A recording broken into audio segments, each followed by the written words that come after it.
Keren, kopiahnya keren. Ini Halo, selamat siang. Selamat siang Pak Didi. Selamat siang, Bu. Wah, terima kasih. Matur nuwun nih waktunya. Ya, sama-sama. Sudah berkenan mengisi.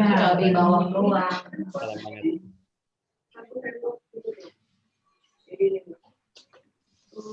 Selamat siang, salam sehat. Ini Mas Didi sekarang mau jadi ustadz. Biasanya jadi kalau kita main wayang, nah, dia jadi ini punakawan. Enggak, Pak. Pulang ini akibat terlalu lama di kampung, Pak. Jadi saya hampir 2 tahun pulang kampung. Udah biasa di kampung aja. Udaranya segar ya? Iya, begitulah biasa di kampung. Di mana? Kampungnya mana, Mas? Saya di Tuban. Oh, di Tuban. Tuban, Rembang, itu kan kawasan wilayah ya banyak santrinya lah.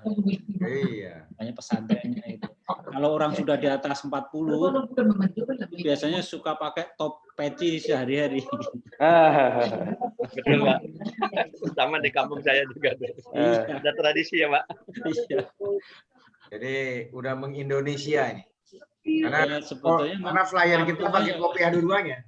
Iya. Biasanya pakai sendiri saya. Apalagi di sekitar Rembang, Lasem, Bojonegoro, Tuban, itu kan pengaruh Mbah Maimun Ya, sangat kuat. Jadi beliau itu sampai dalam tanda petik memerintahkan lah. Ya. Santri-santrinya Halo. pakai peci putih. Kenapa? Mulai ya. Karena menghormati haji yang sebenarnya. Para haji yang barusan dari Mekah kan pakai peci putih. Jadi pakai peci hitam aja orang biasa gitu. Seperti itu. Bapak Ibu kita mulai ya. Silakan. Oh, silakan. Baik. Assalamualaikum warahmatullahi wabarakatuh. Waalaikumsalam warahmatullahi wabarakatuh. Selamat siang, selamat berbahagia, salam sejahtera bagi kita semua. Pada hari ini kita bertemu kembali dalam acara virtual kelas LPDS seri ke-19 dengan tema Pers, Bawaslu, dan Pilkada. Hari ini kami menampilkan 2 pembicara. Satu sudah hadir Pak Didik Suprianto, Pak Apip. Panitia gimana? Sudah hadir belum? Pak Apip? Belum ya? Oke. Pak Didi sudah hadir di tengah-tengah kita secara virtual. Beliau anggota Dewan Kehormatan Penyelenggara Pemilu. Nanti kita akan bincang-bincang tentang bagaimana peran pers dalam Pilkada 2020 ini. Untuk mengawali acara ini, saya akan membacakan tata tertib lembaga virtual kelas LPDS pada hari ini. Yang pertama tentu setelah peserta masuk di dalam Zoom, mengenalkan diri, dan kemudian nanti setelah ketika ada pertanyaan, peserta silakan untuk melayangkan pertanyaannya melalui chat inbox pada saat narasumber sedang menyampaikan materinya. Kemudian berikutnya diharapkan peserta tidak meninggalkan kelas virtual ini sebelum acaranya selesai. Kalaupun ingin meninggalkan kelas, maka sampaikan pesan dulu melalui chat.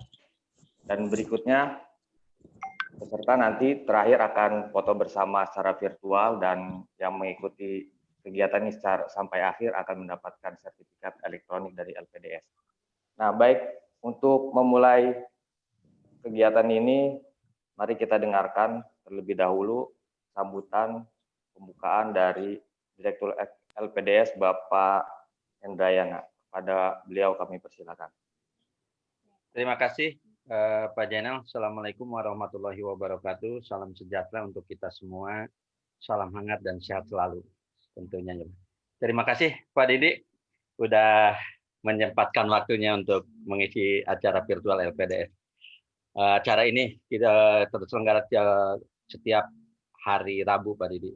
Jadi kita berbagai tema kita adakan terkait dengan jurnalistik, mulai kehumasan dan hal-hal yang aktual. Ya, dalam kesempatan ini terkait dengan pers, pilkada dan Bawaslu. Ini hal yang pas juga. Kebetulan saya ini lagi mengikuti BIMTEK di Mahkamah Konstitusi nih. Kebetulan dari Pradi, Forum Advokat Mahkamah Konstitusi sampai besok. Tapi karena kemarin ada yang terkena di Pusat Pendidikan Pelatihan itu kena corona, akhirnya dialihkan menjadi virtual. Virtual semua. Jadi ada hikmahnya ini. Jadi banyak, itu ada 500 orang yang mengikuti ini Pak Didi. Nah, dalam kesempatan ini juga nih teman-teman wartawan yang kami undang itu ada jumlah 76, ada juga dari Akademi IC Pak Didi. Dan kita mengundang juga tamu kita wartawan dari Timur Leste. Selalu dalam setiap acara itu ada, dan juga partner kita dari SK Migas dan beberapa lembaga yang terkait yang tidak bisa saya sebutkan satu persatu. Semoga acara ini bermanfaat untuk kita semua, apalagi nanti tanggal 9 ya Pak Didi ya, pelaksanaan acara 9 Desember. Pelaksanaan pemilu kada di tengah pandemi ini gimana nih? Hal-hal yang karena sesuatu yang baru mungkin bagi kita dan di seluruh dunia ya, pelaksanaan pilkada di situasi pandemi seperti ini. Nah, saya atas nama LPDS mengucapkan sekali lagi terima kasih Pak Didi, dan satu lagi dari Bawaslu, Pak Afif belum masuk di sini. Semoga teman-teman bisa menyimak acara ini sampai selesai. Nanti kita acara 2 jam. Yang daftar tadi 76 orang, yang sudah masuk 42 di sini. Atas nama LPDS mengucapkan terima kasih, selamat menyimak untuk peserta, dan kepada narasumber terima kasih banyak Pak Didi dengan kesibukannya sudah menyempatkan waktu memenuhi acara LPDS ini. Terima kasih Pak Jainal, kami sampai siap. Assalamualaikum. Terima kasih Pak Endra sambutannya. Baik, saya Jainal Arifin akan memandu acara ini. Yang pertama saya akan mengenalkan dulu biodata Pak Didi Suprianto. Pertama, beliau nama lengkap Pak Didi Suprianto, tempat tanggal lahir Tuban 6 Juli 1966. Kemudian pendidikan formal program ilmu politik pasca sarjana FISIP UI 2007-2010, jurusan ilmu pemerintahan FISIP UGM, FISIP Pol UGM 8694. Kemudian beliau ini pengalaman kerjanya sangat banyak sekali, dimulai dari reporter tabloid mingguan Detik, kemudian tabloid mingguan Target, lalu mingguan Adil, kemudian tabloid mingguan Adil, wakil pemimpin redaksi Detikcom, direktur utama Detik ini Koran, sampai yang terakhir saat ini adalah anggota Dewan Kehormatan Penyelenggara Pemilu. Nah, beliau ini memang sangat kenal sebagai peneliti di bidang. Nah, kami ingin mengawali diskusi ini pada anggaran Pilkada 2020 saat ini kurang lebih ada 9,9 triliun. Jadi untuk 270 daerah di Indonesia, baik provinsi, kabupaten maupun kota. Sementara pelaksanaan Pilkada 2020 ini berlangsung saat bangsa Indonesia dan secara umum di dunia tengah mengalami pandemi COVID-19. Kemudian juga kita tahu bahwa pelaksanaan Pilkada di Indonesia ini sudah menjadi sesuatu yang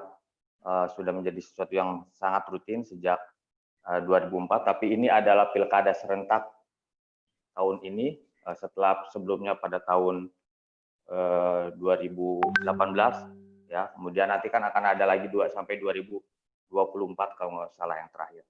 Nah, kami di sini ingin mengupas bagaimana peran dari pers, kemudian juga Bawaslu kaitannya dalam Pilkada 2020 ini. Kemudian salah satu yang paling penting dari dunia pers adalah bahwa pers ini memberikan jalan kehidupan demokrasi yang mengawal demokrasi yang agar tetap dinamis di satu sisi, kemudian juga memberi pengenalan, membantu masyarakat agar mengenali para calon-calon ini yang memiliki integritas dan kapabilitas. Tapi di sisi lain juga pers adalah bagian dari industri media saat ini. Nah, ini ada dilema sebenarnya di antara satu, pers sebagai idealisme jurnalistik, kemudian pers sebagai demokrasi yang dinamis, dan terakhir adalah pers sebagai industri media. Bagaimana posisi pers, bagaimana posisi jurnalis, posisi wartawan saat Pilkada 2020 ini. Pada Pak Didik, kami persilakan waktunya. Terima kasih. Assalamualaikum warahmatullahi wabarakatuh. Waalaikumsalam warahmatullahi wabarakatuh. Selamat siang, salam sejahtera buat kita semua. Pak Zainal, terima kasih. Pak Indra, makasih undangannya. Pak Warif, senior guru saya kaget tadi pagi di WA Pak Warif, langsung ingat masa lalu. Jadi senang sekali bisa komunikasi dengan bapak-bapak, ibu semua. Terus terang kaget juga karena saya sudah sejak 2016 keluar dari dunia media, pulang kampung. Sudah kerasan di kampung, tapi tiba-tiba disuruh ke Jakarta lagi. Ya, apa boleh buat, melaksanakan tugas saja sebagai orang yang diperintah ya menjalankan tugas dengan baik. Jadi Bapak Ibu, saya di DKPP ini baru bulan April dilantik. Saya diminta untuk menggantikan Pak Harjono, Dr. Harjono yang oleh Presiden diminta menjadi anggota Dewan Pengawas KPK. Sebelumnya beliau di sini di DKPP, ketua DKPP, karena beliau tugas di sana, saya jadi ban serepnya, kira-kira seperti itulah. Nah, masa jabatannya sampai 2022 nanti. Moga-moga bisa mengemban amanah ini. Pas doa. Sebetulnya sudah 2 tahun tidak mengurusi pemilu, tidak mengurusi media, gitu. Jadi ya agak kaget-kaget ketika balik ke Jakarta. Tapi ya karena semangat ketemu kolega, kawan, akhirnya ya bisa segera menyesuaikan diri dengan pekerjaan-pekerjaan baru. Nah, sehubungan dengan diskusi kita siang ini, saya kemarin sudah sempat bincang-bincang lewat WhatsApp sama Pak Afif, jadi memang saya dipersilahkan duluan, saya minta duluan karena memang sifatnya saya akan bicara umum dan kemudian nanti soal pengawasan dan penegakan hukum, karena kan isunya dengan Bawaslu, jadi yang lebih teknis nanti kita Pak Afif akan banyak bicara dan kemudian nanti akan kita bicara diskusi mungkin lebih baik. Nah ini Pilkada pandemi 2020 dan peran media massa. Dilanjutkan aja Pak, slide berikutnya. Saya coba bicara secara umum aja dulu, bahwa pemilu ini kompleks, ada pertarungan, ada kompetisi, ada pemilih, ada partai, ada calon, semua hal dilakukan yang hampir waktu yang ketat, sehingga kadang-kadang kita untuk memahami pemilu secara gampang harus kerangka konsepnya harus lebih mudah. Pemilu itu secara gampangan bisa dilihat dari 2 sisi. Satu aspek proses, yang kedua hasil. Hasil adalah calon terpilih. Dan calon terpilih itu sepenuhnya menjadi wilayah partai politik yang memang mengajukan calon oleh undang-undang diberi wewenang itu. Kemudian calonnya sendiri ketika berkampanye meyakinkan siapa calon terpilih, siapa hasil pemilu tergantung pada partai politik, calon, dan pemilih. Nah, yang kedua, kalau kita lihat pemilu maupun pilkada itu dari sisi proses. proses adalah pelaksanaan tahapan. Jadi dalam bahasa sehari-hari saya sering menyebut inilah manajemen pemilu. Kalau di pemilu legislatif itu ada pembentukan daerah pemilihan, pendaftaran partai politik, pendaftaran pemilih, pendaftaran calon, kampanye, pemungutan dan penghitungan suara, penetapan hasil, dan pelantikan.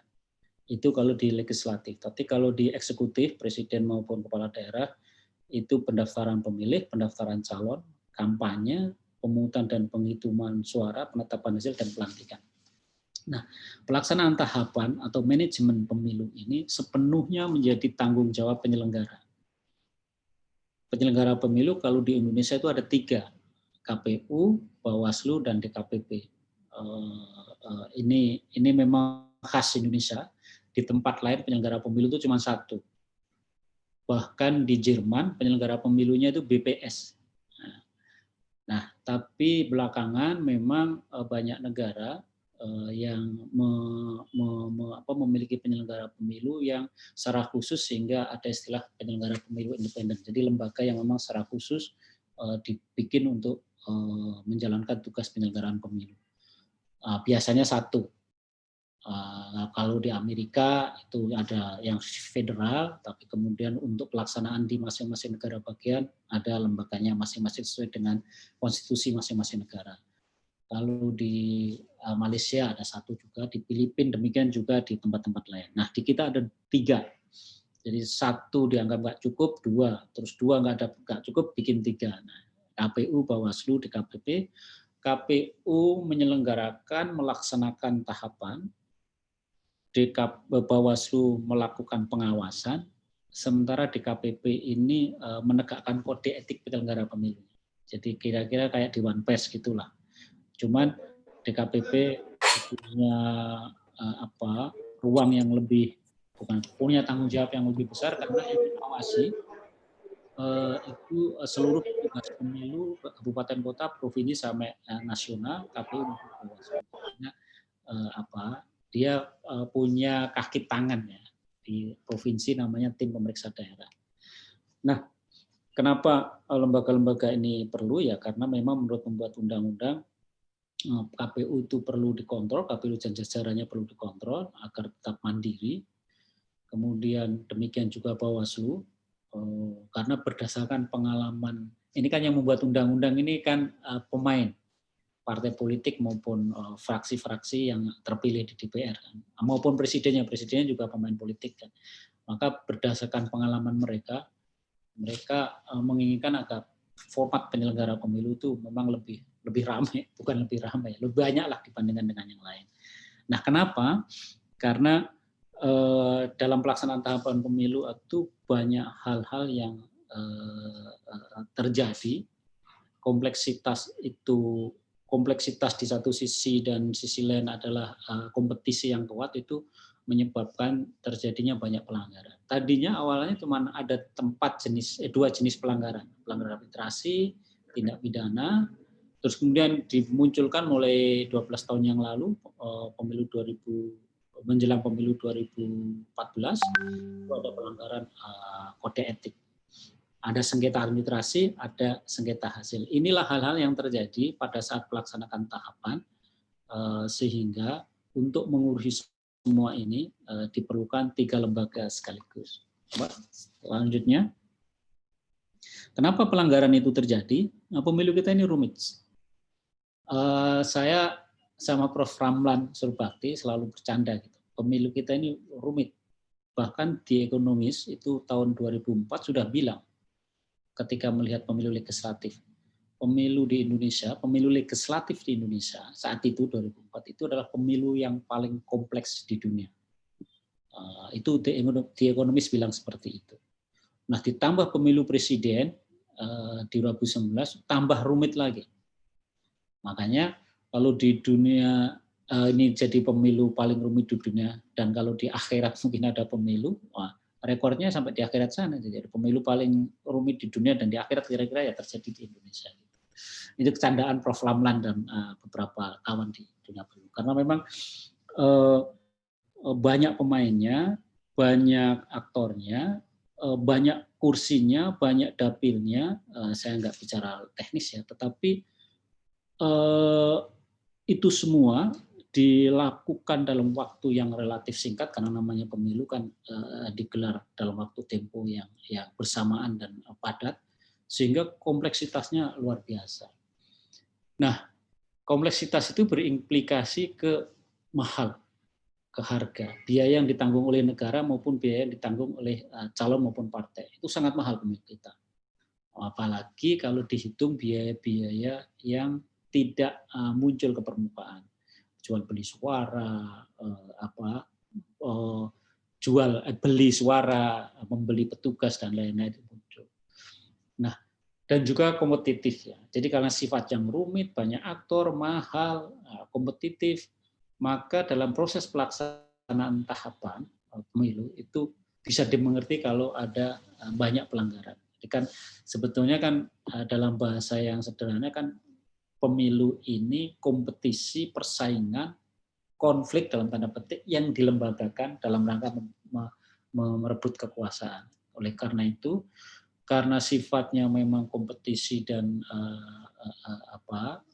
pertarungan untuk memperebutkan suara, maka kalau di sana sini terjadi pelanggaran, terjadi sikut-menyikut, terjadi bermacam-macam trik untuk mempengaruhi suara, memperoleh suara, itu sebetulnya bisa dipahami. Dan dimanapun memang selalu ada masalah. Dan kita tidak bisa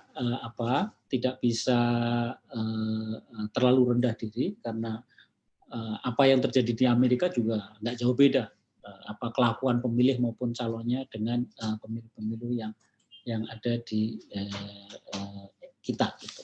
Jadi ada 3 jenis pelanggaran, pelanggaran kode etik yang itu mengarah ke perilaku penyelenggara pemilu, ada pelanggaran administrasi, itu pelanggaran tentang prosedur, tata cara, dan satu lagi tindak pidana. Tindak pidana itu ketentuan-ketentuan yang ditulis di Undang-Undang Pemilu yang jelas-jelas secara limitatif memastikan seseorang melakukan tindakan ini maka kena ancaman pidana. Selain itu juga ada sengketa administrasi. Itu sengketa administrasi adalah para pihak, terutama partai politik dan calon yang merasa dirugikan oleh keputusan KPU, dia bisa menggugat, mengajukan gugatan itu ke Bawaslu maupun kemudian bisa lari ke Pengadilan Umum PT UN dan MA, meskipun undang-undang sudah membatasi, tetapi ketika ada orang atau pasangan calon atau partai yang tidak puas dengan putusan KPU, dia bisa lari kemana-mana karena sifat pengadilan juga harus menerima pengaduan dari siapapun. Dan sengketa hasil, khusus sengketa hasil itu jadi itulah yang terjadi di pemilu kita secara umum.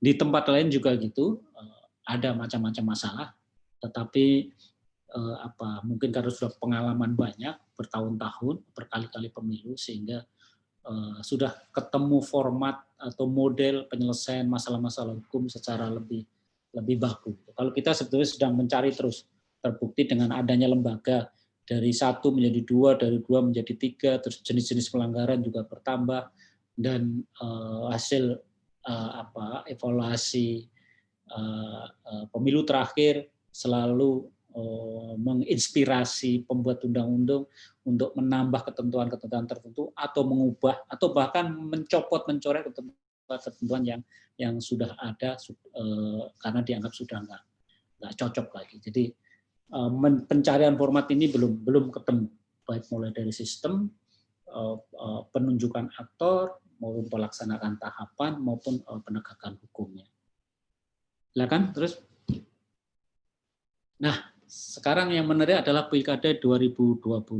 Pilkada dan di tengah pandemi COVID-19. Nah, ini memang menarik sekaligus menjadi tantangan besar buat penyelenggara pemilu khususnya. Jadi karena apa? Karena 2 sifat yang berbeda, kontras. Kalau pandemi itu kan sifatnya sedih, duka, sepi, menyendiri, berjarak, berpencar, menjaga kebersihan kan gitu kan. Pakai masker dan lain-lain. Tetapi pemilu di kita dan dimanapun itu identik dengan pesta, ramai, bergerombol, berdekatan, berpadu. Jadi ini 2 sifat yang bertemu di ajang Pilkada 2020. Nah, Oleh karena itu kita bisa paham kalau sebelumnya banyak pihak yang menginginkan ini diundur. Dan sebetulnya sudah diundur, rencana kan September mundur Desember. Tetapi teman-teman di masyarakat sipil dan juga akademisi termasuk para ahli pandemi itu menginginkan diundur sampai bahkan sampai September 2020 atau paling tidak Juni 2020. Jadi mengapa harus diundur? Itu bukan karena kita yakin bahwa tahun depan pandeminya turun atau negatif atau sudah nggak ada pandemi lagi. Itu karena kita sebenarnya nggak bisa memastikan pandemi ini kapan berakhir. Nah, yang bisa kita pastikan adalah kita perlu aturan main yang lebih detail, lebih teknis dalam rangka merespon kebutuhan-kebutuhan protokol COVID.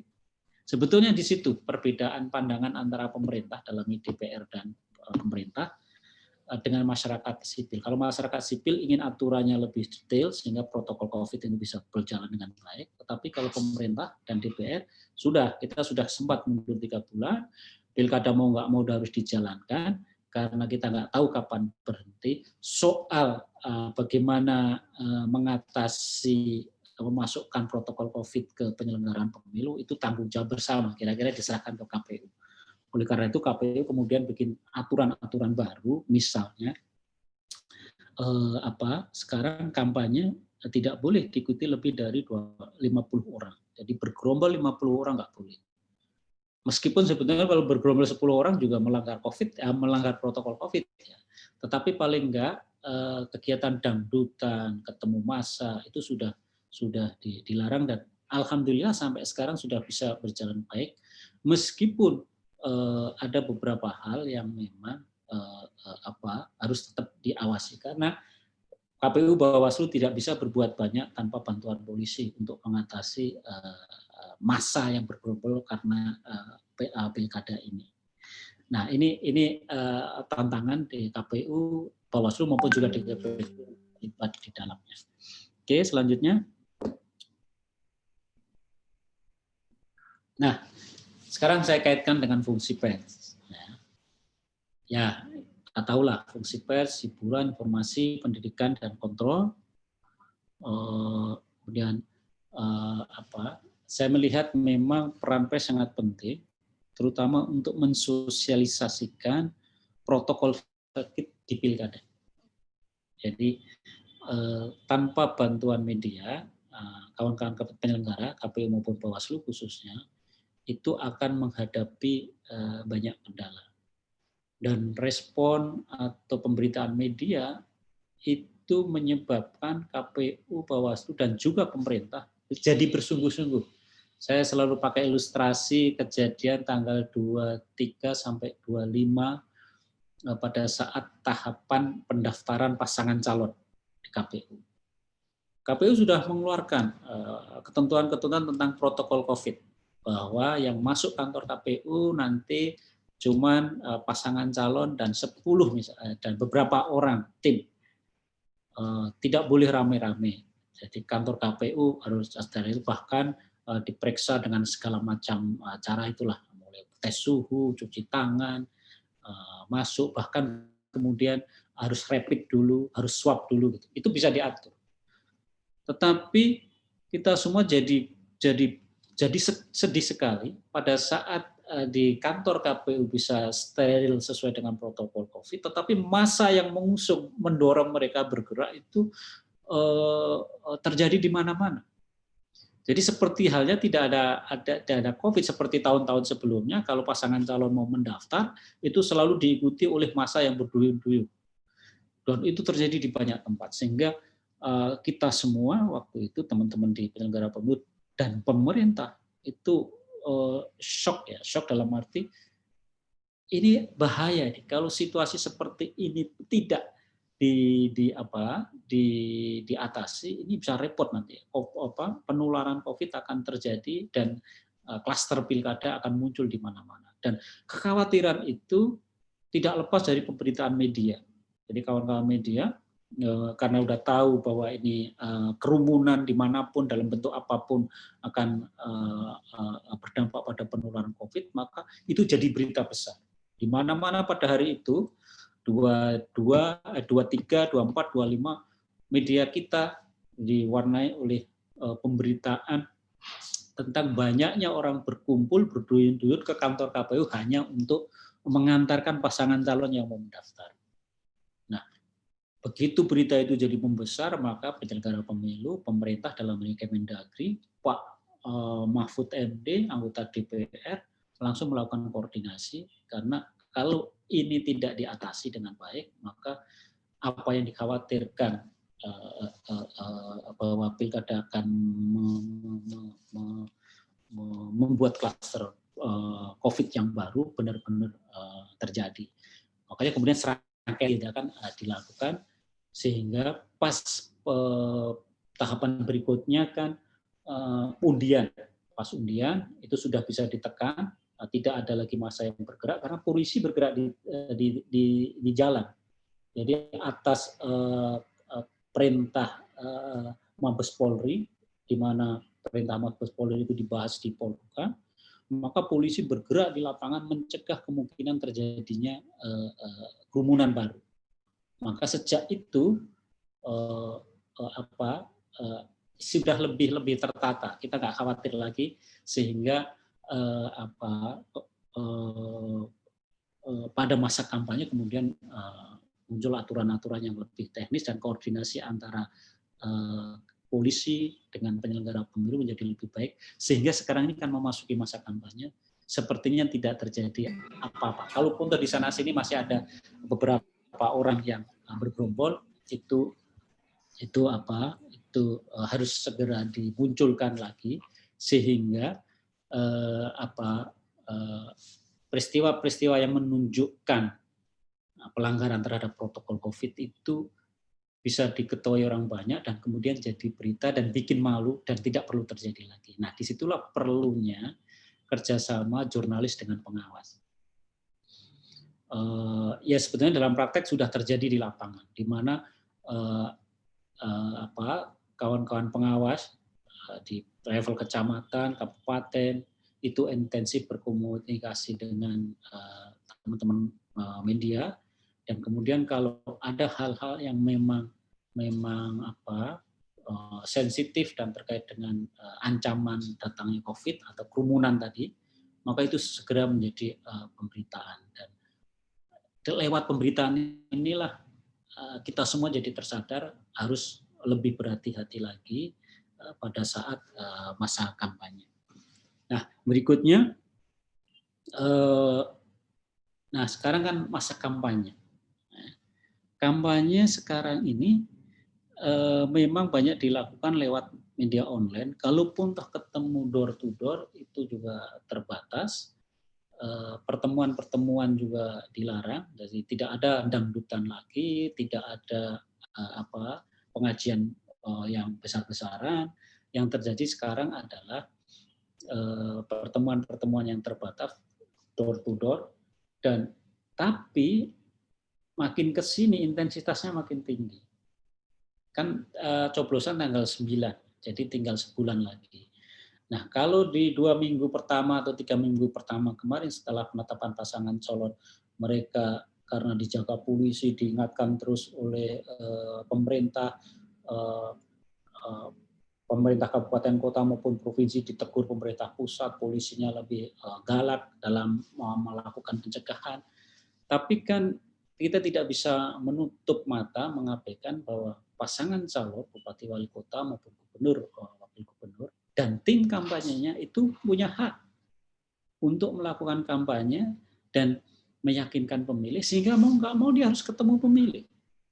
Kalau online pertemuan daring tidak cukup, ya mereka ketemu dari pintu ke pintu. Kalau dari pintu ke pintu nggak cukup, karena itu butuh dana yang besar, mereka harus biasanya bertemu bergerombol. Dan sekarang ini yang terjadi, intensitasnya makin tinggi, dan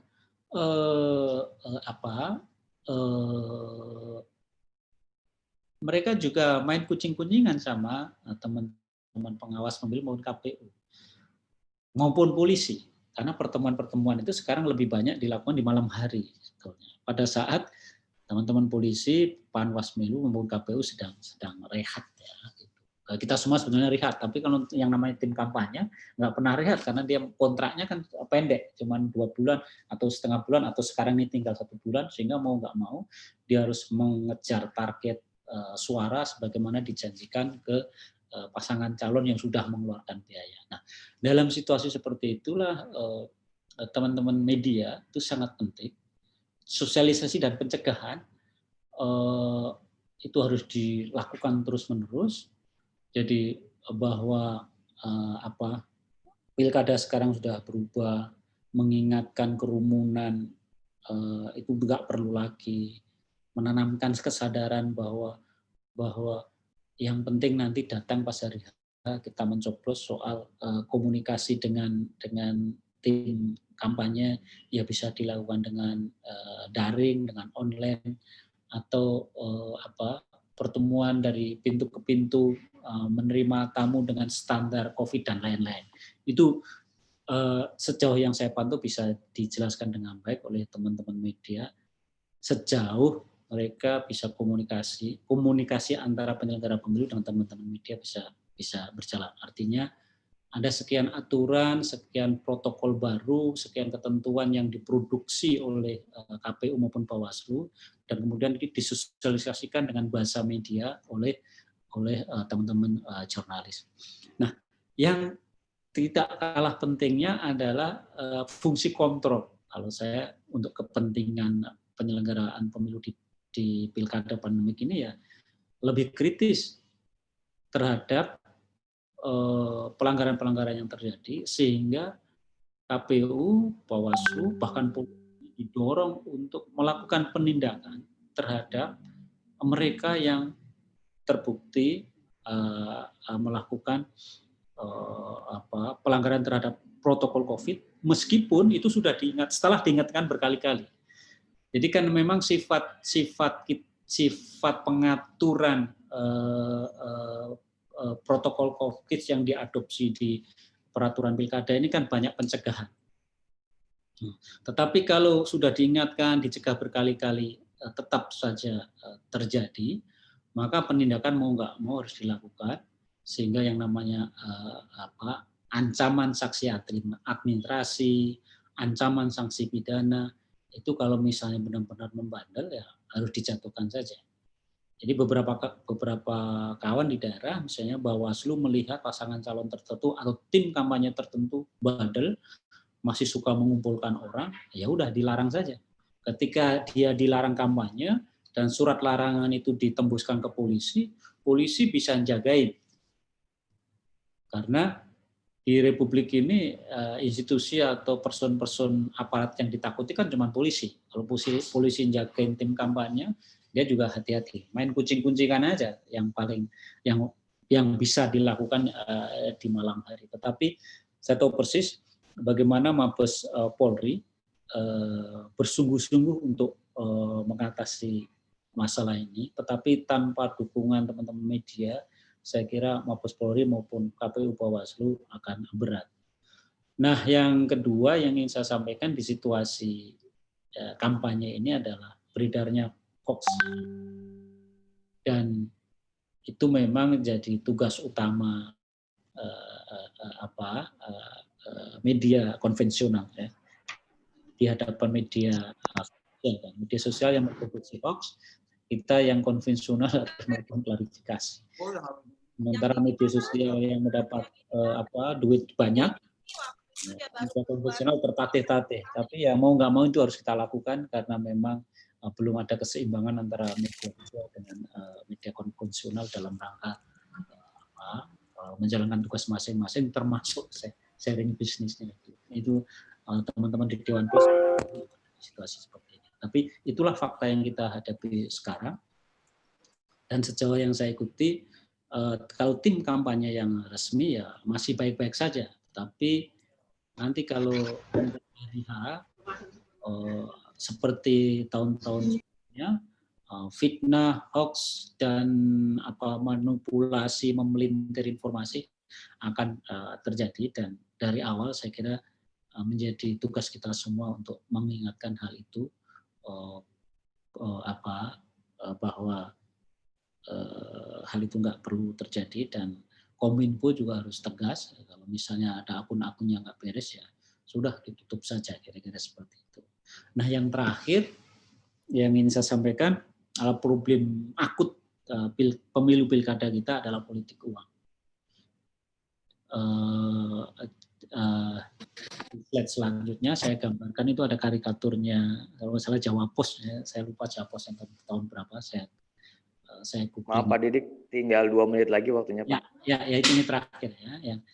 Jadi kita secara aturan mengatasi masalah politik uang itu memang tidak gampang, karena desain undang-undang kita tidak mengarahkan kita untuk memerangi politik. Oleh karena itu menjadi tugas kita bersama, ya yang bisa kita lakukan, meskipun tidak punya dampak signifikan, tapi kalau kasus-kasus yang di lapangan itu kita ungkap terus, itu akhirnya bisa menjadi concern bersama, sehingga kita bisa berharap suatu saat muncul peraturan perundang-undangan, undang-undang pemilu lah, yang lebih serius dalam mengantisipasi, merespon, dan menyelesaikan masalah politik uang. Karena politik uang ini dampaknya kemana-mana. KPK juga sudah mengindikasikan bahwa sumber korupsi itu ada dimulai dari kampanye, dimulai dari pilkada, sehingga nggak mau ke depan peraturan perundang-undangan harus lebih baik, mengarahkan bagaimana pencegahan, tetapi itu nggak mungkin dilakukan kalau kita nggak ingatkan terus para pembuat undang-undang. Mengingatkan terus tentu saja tugas kita sebagai orang media. Saya kira itu yang bisa saya sampaikan, moga-moga bermanfaat. Terima kasih Pak Zainal. Baik, terima kasih Pak Didik atas penyampaiannya. Saat ini selamat datang pada Pak Apipudin yang sudah hadir di tengah-tengah kita secara virtual. Kepada Pak Didik, mohon maaf, kami harap Bapak tidak segera itu dulu sambil menunggu pertanyaan dari teman-teman. Jadi kita langsung sambung ke Pak Apip aja ya. Untuk Pak Apip, nanti ada waktu sampai pukul sampai nanti 30 menit ke depan, Pak. Baik. Saya akan bacakan dulu CV Pak Apipudin. Baik, teman-teman. Nama lengkap Muhammad Afifuddin, beliau lahir di Sidoarjo 1 Februari 80, kemudian di Badan Pengawas Pemilu sebagai Koordinator Divisi Pengawasan dan Sosialisasi. Pendidikan S2 Universitas Indonesia Jakarta, kemudian S1 di UIN Syarif Hidayatullah Jakarta.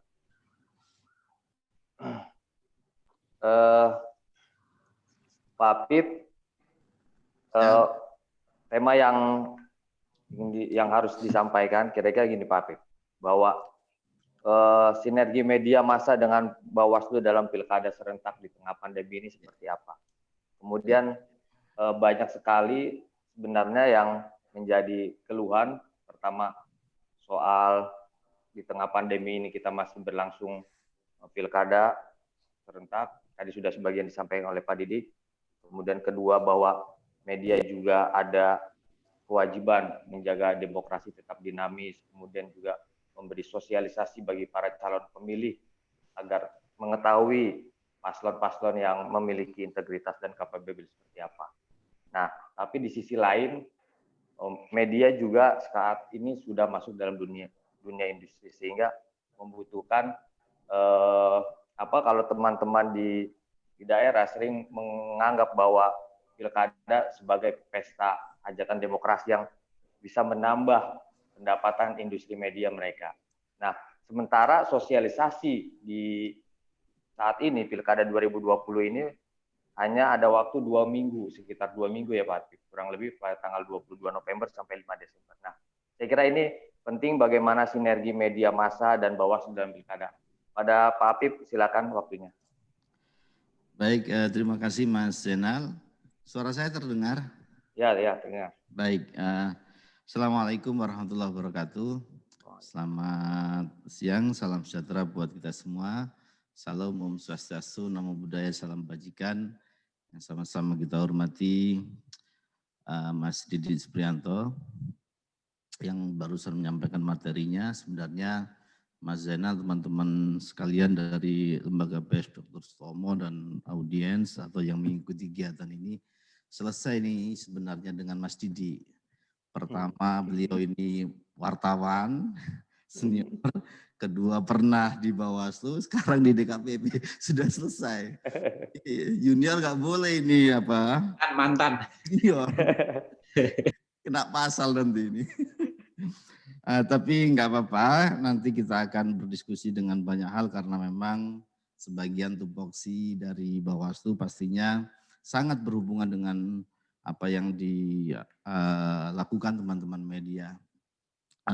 Saya tidak akan membicarakan yang sifatnya rigid peraturan-peraturan ya, karena ini menurut saya juga tantangan kita semua. Seringkali yang saya bayangkan situasi di pemberitaan media pers itu tidak bisa kita terlalu detail sebagaimana aturan-aturan itu. Nah, makanya seringkali susah kita membahasakan delik-delik kejadian yang sangat berdimensi hukum, nah, itu dengan situasi-situasi pemberitaan yang kadang-kadang kita butuh kecepatan dan informasi itu ringan dan cepat ditangkap oleh publik. Baik, ada slide yang saya kira sudah disiapin ke panitia juga, mohon dibantu untuk dioperasikan sebagai batasan saja atas materi yang disampaikan. Saya mencoba secepatnya. Pers dalam pengawasan pilkada, pertama tentu stakeholder atau unsur-unsur utama pelaksanaan pilkada, ada penyelenggara, ada peserta, dan ada pemilih. Tadi Mas Yudi sudah sampaikan dinamika sampai kemudian ada KPU, Bawaslu, DKPP, pemilu paling rumit, dan seterusnya. Penyelenggaranya juga paling rumit sebenarnya. Kalau di banyak negara luar negeri itu, sebagian kewenangan Bawaslu itu ada di salah satu bagian saja dalam KPU-nya. Tapi ya ini kekhasan lah, istilahnya begitu. Kemudian ada peserta, saya kira calon perseorangan dalam konteks pilkada dan juga partai pengusung, kemudian pemilih kita semua. Nah, 3 lembaga ini atau 3 unsur ini tidak bisa saling tidak support, semuanya harus saling support. Ada pemilu, pilkada tidak ada pemilih, nggak bisa juga. Ada pilkada, calonnya tunggal, nggak menarik, nggak meriah. Dan ini sekarang menjadi catatan kita, Bapak Ibu sekalian. Jumlah calon tunggal sejak 2015 naik terus, 3, 8, 16, sekarang 25.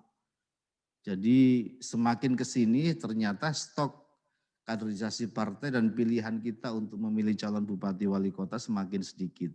Ini persoalan yang saya kira agak serius dari sisi kaderisasi pemimpin di daerah-daerah. Lepas dari dinamika lainnya misalnya urusan-urusan yang berhubungan dengan partai dan situasi di internal partai. Selanjutnya tentang Bawaslu sendiri, ada 3 kewenangan dasar yang melekat. Sebenarnya induknya itu ya pengawasan dalam arti yang sangat luas. Pengawasan ini kemudian di situ ada pencegahan, ada penindakan. Nah ini yang kita dengan lembaga seperti KPK sekalipun sebenarnya. Di beberapa penindakannya itu kita juga melakukannya sendiri. Bahkan yang administrasi itu kita bisa melakukannya langsung sendiri. Nah, saya mau ngambil contoh saja. Kenapa sih Bawaslu tidak melakukan diskualifikasi terhadap calon yang melanggar prokes? Sebenarnya teman-teman sekalian, Mas Zainal, undang-undang. Halo. Halo.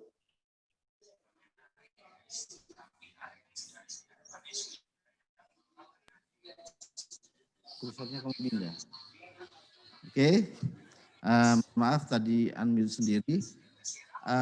Undang-undang yang dipakai tidak ada yang berubah, yaitu Undang-Undang 10 2016. Nah, salah satunya kalau pasal diskualifikasi untuk pasangan calon misalnya kalau orang melakukan mutasi dalam masa 6 bulan sebelum dicalonkan sampai pelantikan atau melakukan politik uang yang TSM, terstruktur, sistematis, dan masif di banyak tempat. Nah, kalau penindakan yang sifatnya administrasi yang TSM begini itu 100% di Bawaslu. Jadi kewenangannya langsung di kita. Kalau pidana baru ada polisi dan jaksa. Inilah yang membedakan keluasan ruang lingkup pengawasan dengan penindakan. Pengawasan pencegahannya maksimal semuanya diberikan ke Bawaslu. Tapi penindakannya tidak. Misalnya yang berkaitan dengan media saja. Kita punya gugus tugas pengawasan media elektronik penyiaran dan cetak itu bersama kita. Kalau yang pelanggarannya itu adalah media penyiarannya maka KPI yang mengurus. Kalau media cetak maka Dewan Pers. Nah, satu kejadian misalnya teman-teman sekalian bisa cek di Grobogan. Ada masa kampanye yang kita istilahkan kampanye di media massa itu mulai 22 November nanti sampai tanggal 3 hari atau sampai masa tenang. Itu ada semacam pemberitaan, tapi kemudian ada istilahnya itu iklan. Kan belum boleh secara waktu. Akhirnya Dewan Pers menyimpulkan untuk memberikan rekomendasi permohonan maaf yang dilakukan oleh teman-teman media. Dari sini memang kita harus juga pilah. Kadang semangat pengawasan yang dilakukan jika tidak dipahami seakan-akan membatasi. Padahal itu murni menurunkan kewenangan pengawasan yang diatur oleh undang-undang. Masuk mekanisme kampanye yang diatur oleh PKPU. Jadi pencegahan pengawasannya sangat luar biasa, tapi penindakannya harus mengikuti track jalurnya masing-masing. Kalau ada ASN yang nggak netral, 700-an kasus sekarang sudah kita proses, itu yang memberikan rekomendasi hukuman ke ASN, bukan Bawaslu sendiri. Kalau ada misalnya media sosial yang melakukan ujaran kebencian dan lain-lain, kita bergandeng dengan Kominfo atau juga dengan tim Cyber Mabes Polri. Jadi memang ini menjadi tantangan kita dalam proses pengawasan yang luar biasa banyak objeknya. Pada proses penindakannya ini harus menyesuaikan jalurnya masing-masing karena keterhubungan dan kewenangan di masing-masing lembaga yang saling terkait. Kita lanjut. Variabel yang turut mempengaruhi pemilu demokratis tentu sosial politik penting. Maka kita punya indeks kerawanan untuk memetakan daerah-daerah yang rawan, sisi keamanannya dan seterusnya. Kemudian pers ini menjadi sangat penting sebagai vote estate. Kemudian termasuk pengontrol banyak hal ya saya kira. Kalau kita suarakan hal-hal yang kita anggap tidak benar di media itu juga sangat penting. Dan juga situasi ekonomi, situasi wabah ini juga kemarin di awal-awal COVID menambah banyak sekali orang yang mempolitisir bantuan dan seterusnya dan sebagian besar sudah kita tindak. Bahkan ada salah satu daerah yang kebijakan yang memihak itu kan juga nggak boleh. Kita rekom diskualifikasi tapi kemudian kalah kita di MA. Nah itu tantangannya sebenarnya. Kewenangan lembaga yang saling berkait ini kemudian pada satu sisi juga akan mengalami benturan. Misalnya proses mencari keadilannya bisa di Bawaslu, tapi kemudian yang kalah, yang merasa tidak mendapatkan lari ke PT Tun, lari ke MA dan seterusnya. Selanjutnya tingkat kepercayaan masyarakat terhadap media, saya kira ini menjadi referensi kita saja bahwa memang media masih sangat menjadi sumber utama bagi banyak masyarakat, apakah media yang disebut itu surat kabar harian, mingguan maupun televisi, dan termasuk juga media sosial yang sekarang luar biasa dan radio. Saya kira ini soal pilihan-pilihan akses saja yang bisa dilakukan oleh masyarakat. Nah, Kita lanjut ke slide selanjutnya, peran pers dalam pengawasan pemilu. Kita lanjut saja, peran pers dalam pengawasan. Yang pertama, pasti sebagai sumber informasi. Banyak hal yang bisa kita dapatkan dari media. Bahkan dulu ada pas KPU sebelumnya, ini ada peraturan KPU yang kemajon, gimana ya. Dia mengatur seperti pemberedelan. Langsung itu kan reaksi dan kemudian PKPU itu sendiri langsung dirubah.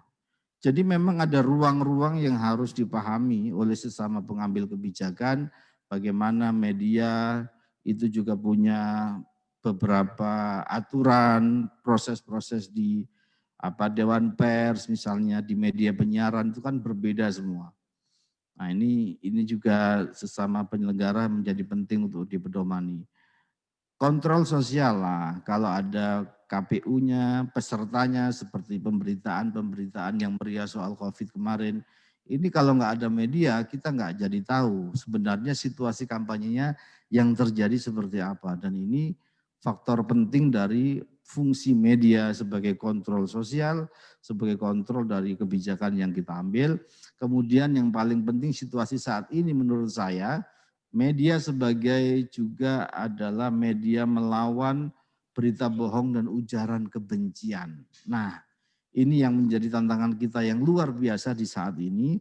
Bagaimana ujaran kebencian dan berita bohong hoax itu kelihatannya dipakai sebagai mekanisme mendulang suara, membelah dukungan dan seterusnya yang kita tahu misalnya sejak di Pilkada DKI yang paling terasa itu menurut saya Pilkada DKI, kemudian lanjut ke pemilu 2019. Nah ini menjadi tantangan kita yang luar biasa saat itu ya. Nah kemudian pers penentu kualitas pilkada. Ini slide-nya jelas sendiri ya. Pertama, dalam konteks pilkada tentu mensosialisasikan semua paslon secara setara dan berimbang ini bisa menjadi satu pilihan. Pendidikan pemilih untuk mendapatkan integritas dan kapabilitas paslon, mengawal setiap proses dan tahapan pilkada, mengungkap pelanggaran setiap tahapan, terutama pemungutan, penghitungan, dan rekapitulasi suara, dan juga jurnalisme damai. Framing dan bagaimana kita mengedepankan hal-hal yang sifatnya menenangkan. Ini menjadi penting. Di tengah situasi hanya saling panas memanasi biasanya dalam proses kampanye. Selanjutnya ada tahapan pemilihan 2020. Nah, saya kira yang langsung berhubungan dengan teman-teman ini situasi di media, ada namanya kampanye yang dulu kita sebut dengan kampanye terbuka. Yang artinya itu kampanye dilakukan di media massa. Ini jatuhnya di tanggal 22 November nanti sampai 5 Desember, sampai jelang masa tenang. Nah jadi kalau Bapak Ibu sekalian atau teman-teman pengelola media, ini sebenarnya bisa bermain di ranah ini, tapi memang domainnya ada di teman-teman KPU. Misalnya fasilitasi iklan dan seterusnya yang ada di teman-teman KPU. Kalau yang kampanye sekarang kan memang belum boleh kampanye di media dalam bentuk kampanye. Tapi pemberitaan yang sifatnya proporsional berimbang, meskipun kita berdebat itu soal bagaimana proporsionalitas sebuah berita, tapi inilah yang selama ini terjadi, ada durasi waktu di mana kampanye bisa dilakukan di media. Sebenarnya saat pembahasan PKPU ini kami menyarankan waktu itu ke KPU untuk kampanye di media ini dibuka juga sejak tanggal 26 September. Kenapa? Karena orang sudah susah ketemu sekarang. Jadi sejatinya sumber informasi semakin dibatasi dari sisi yang pertemuan tatap muka atau fisik. Yang tadi disampaikan Mas Didi hanya 50 orang maksimal. Jadi sejatinya media bisa menjadi sumber alternatif saat itu, tapi ternyata tidak diterima oleh teman-teman KPU, artinya tidak diadaptasi, sehingga pengaturan kampanye di media massa dan kampanye yang biasa seperti sekarang tidak ada bedanya. Sementara kampanye rapat umum yang biasanya muncul di bareng kampanye media massa itu nggak boleh sekarang. Maka kalau kita pahami kenapa banyak orang melakukan kampanye tatap muka, karena memang kampanye yang sifatnya sufos, unjuk kekuatan banyak orang itu sudah nggak boleh. Jadi titik-titik kecil aja yang sekarang bisa. Kemudian ada masa tenang 6 dan 8 Desember, ini teman-teman Kalau mau memberitakan misalnya ini harus ekstra hati-hati karena ini masa tenang, terutama info-info yang sifatnya sangat partisan itu bisa disoal. Kemudian 9 Desember kita pemungutan suara. Nah, proses lanjutannya ya ada proses audit dana kampanye, rekap, dan juga pendaftaran proses PHPU bagi yang tidak puas. Lanjut. Potensi masalah dalam tahapan kampanye. Nah, menurut saya yang paling mengemuka sekarang itu ya diantaranya berita bohong. Kami sudah punya Satgas bersama dengan KPU dan Kominfo tiap hari merekomendasikan take down kepada akun-akun. Akun yang dianggap melakukan ujaran kebencian dan lain-lain. Hanya memang batasannya begini Bapak Ibu sekalian, akun yang didaftarkan calon ke KPU itu biasanya melakukan hal-hal baik saja. Saya menyebutnya akun malaikat ini. Nah, ada akun-akun yang kerjaannya itu kampanye negatif, ujaran kebencian, itu ada di luar akun yang didaftarkan. Nah, ini yang merusak punya daya ledak dan juga membuat situasi kadang-kadang menjadi persoalan yang sangat serius karena disinformasi, misinformasi, kampanye hitam, dan juga ujaran kebencian, fake news melalui platform berita yang tidak terverifikasi. Kadang-kadang begini, media-media yang sifatnya platform yang sesaat itu begitu di capture, fotonya diedarkan, linknya nggak bisa dibuka lagi. Nah, sementara orang membaca itu seakan-akan sudah situasi yang sangat bagaimana begitu dengan isi beritanya karena biasa sangat provokatif. Kampanye tidak fokus pada program dan gagasan, tapi pada isu-isu yang tidak mendidik, kadang-kadang juga begitu. Kalau dulu sering ada dangdutan, sekarang udah nggak bisa lagi karena situasinya dilarang. Ada rapat umum, pelanggaran jadwal kampanye di media penyiaran. Nah ini yang biasanya dulu terjadi, sekarang juga cenderung tidak terlalu banyak. Politik uang, penyalahgunaan fasilitas jabatan, anggaran dan pejabat negara, mobilisasi ASN, dan juga tidak netralnya TNI Polri dalam pilkada. Nah, media berpihak dan tidak berimbang, ini tantangan kita sebenarnya ya, dari sisi bagaimana memahami posisi media yang menjadi penyeimbang bagi semua pihak. Pelibatan anak juga nggak boleh dalam kampanye, pemilih tidak mendapatkan informasi yang layak, pelanggaran kampanye oleh relawan, regulasi yang belum lengkap, dan juga pelanggaran protokol kesehatan yang menjadi catatan paling serius dalam pilkada saat wabah ini. Lanjut. Nah, adapun kontrol media dalam kampanye, kontrol pers dalam kampanye, terhadap KPU misalnya bisa mendorong regulasi komprehensif dan tegas tentang relawan, kampanye medsos dan seterusnya. Nah ini penting sebenarnya, hal-hal yang sifatnya abu-abu itu masih banyak. Bagaimana kita melakukan dorongan untuk menegakkan prokes dan seterusnya itu bisa kita dorong dari media juga. Terhadap Bawaslu misalnya bagaimana mendorong sosialisasi pencegahan, menyusun SOP larangan substansi kampanye bersama KPU, dan ini sebenarnya sudah dalam beberapa hal yang sangat minimal itu biasanya dalam uji publik itu beberapa media diundang tentu karena domain dan konteksnya pilkada, kadang-kadang kita harus berbagi mana yang dimediasi atau difasilitasi oleh KPU Bawaslu RI, mana yang di media-media lokal di mana pilkada dilaksanakan. Terhadap paslon tentu kita bisa mengingatkan apa pentingnya menjaga prokes, menjalankan prokes, tidak melakukan hoax dan seterusnya. Nah, ketiga unsur yang menjadi sangat penting tadi, misalnya penyelenggara, peserta, dan pemilih. Kan tidak mungkin kita ini dalam kampanye seperti sekarang membebankan semua beban persoalan prokes itu hanya di penyelenggara. Taruhlah beban itu di pengawas, hanya 3 orang di beberapa kota atau 5 orang kabupaten.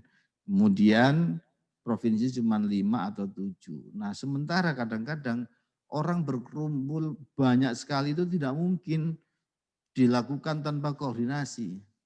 Kalau ada perintah dari tim sukses atau paslonnya untuk tidak melakukan itu sebenarnya selesai. Tapi ya tadi kata Mas Didi juga, di banyak hal itu memang belum menjadi pilihan. Dan kalau kita melihat hasil pengawasan teman-teman Bawaslu, Di 91% pilihan kampanye yang dilakukan oleh pasangan calon itu masih pertemuan terbatas yang maksimal 50 orang. Boleh memang, tapi ya harus patuhi prokes. Dan ini nggak mungkin hanya dibebankan ke penyelenggara. Teman-teman peserta harus punya juga rentang kendali terhadap tim suksesnya, termasuk juga pemilih. Nah, ini yang menjadi kekhawatiran kita, Bapak Ibu sekalian, teman-teman. Ke banyak daerah kadang-kadang kita juga susah menemukan semua orang pakai masker misalnya. Nah, ini juga tantangan kita. Bagaimana kita membantu memberikan edukasi untuk kewaspadaan agar dalam posisi-posisi terutama di luar itu kita pakai masker untuk mengantisipasi tidak terjadinya penyebaran penularan wabah ini. Dan ini menjadi persoalan sangat serius jika nanti misalnya dalam sebuah TPS aturan kita kan harus pakai masker orang mau menggunakan hak pilih. Kalau orang nggak mau, apa iya lantas tidak boleh datang ke TPS? Nah, situasi yang paling mungkin KPU menyediakan juga masker selain teman-teman pemilih kalau harapan kita sih sudah berangkat dari rumah itu dengan menggunakan masker. Apakah ada dampak lain dari situasi itu? Ada.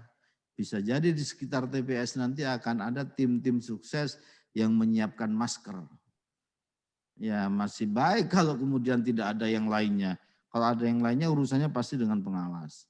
Kalau misalnya maskernya ada foto dan lain-lain pasangan calon, masuk TPS itu kan harus dalam posisi tidak ada atribut partai dan calon. Nah ini juga ada banyak hal kerawanan di saat pilkada wabah ini dikontribusikan oleh situasi yang tidak pernah kita pikirkan. Misalnya soal unsur kesehatan yang dulu nggak pernah masuk mendominasi diskursus soal pilkada sebagaimana prokes dalam kampanye yang selama ini kita baca, kita dengar, dan kita diskusikan bersama. Potensi masalah dalam pemungutan suara, misalnya penyalahgunaan C6, surat undangan, orang boleh milih apa tidak, pemilih tidak menggunakan hak pilih karena belum terdaftar, vote buying, politik uang, pelanggaran prokes, kampanye terselubung, dan juga perubahan perolehan suara. Terakhir saya kira teman-teman sekalian, tidak bisa dipungkiri bahwa peran media ini sangat luar biasa dan punya dinamikanya tersendiri. Nah terutama di media-media lokal sekarang, kami kan punya gugus tugas bersama media KPI, Bawaslu, KPI, KPU, sama Dewan Pers. Nah, dinamikanya berbeda-beda memang ke daerah-daerah ini. Ada satu daerah yang luar biasa dalam konteks rivalitas antar calon sehingga blok medianya sangat kelihatan. Nah, tentu dalam konteks ini jika ada unsur yang menjadi potensi pelanggaran akan diproses. Kalaupun itu hasil pengawasan, yang mengeluarkan rekomendasi atas apa yang harus dilakukan oleh media tersebut itu Dewan Pers. Kalau medianya media cetak. Kalau medianya media penyiaran itu teman-teman KPI. Misalnya dulu kita ingat zaman 2018 pilkada begini ada bintang sinetron nyalon yang kemudian dalam situasi tertentu dia mau main sinetron di saat kampanye dilarang dan itu bisa. Ada misalnya dalam satu daerah ada calon yang setiap mau maghrib itu azan, Pak. Kita bukan melarang dia azan, tapi karena dia sebagai calon dan kemudian melakukan itu jadi semacam media campaign dan akhirnya KPI yang bersurat untuk mencegah itu. Lebih karena melakukan hal itu di saat tahapan kampanye yang menggunakan media penyiaran. Nah, jalurnya terlalu banyak interkoneksi antar lembaga yang ini menjadikan banyaknya gugus tugas dan pokja ataupun tim-tim bersama yang harus kita lakukan. Saya kira itu sebagai pemantik diskusi. Mohon maaf jika kurang berkenan. Akhirul kalam. Assalamualaikum warahmatullahi wabarakatuh. Waalaikumsalam warahmatullahi wabarakatuh. Menarik sekali Pak Apip. Terima kasih. Ini sudah banyak pertanyaan dari teman-teman peserta, saya catat ada kurang lebih 7. Semuanya ditujukan untuk Pak Apip dan Pak Didik. Saya bacakan untuk pertama 3 pertanyaan terlebih dahulu ya. tiga pertanyaannya ini untuk Pak Apip dan Pak Didik. Jadi yang pertama, apakah kreativitas media itu dipersoalkan ketika ada media yang menampilkan tagline paslon di banner, mungkin di banner atas kali itu ya, di banner media yang paling atas. Apakah ini dikategorikan sebagai temuan Bawaslu, Pak? Mungkin ada Bawaslu yang menganggap ini temuan pelanggaran. Apakah dibenarkan ini dianggap sebagai temuan pelanggaran? Ini pertanyaan dari Safrin Saiful Luwau dari surat kabar daerah, medianya online kabardaerah.com.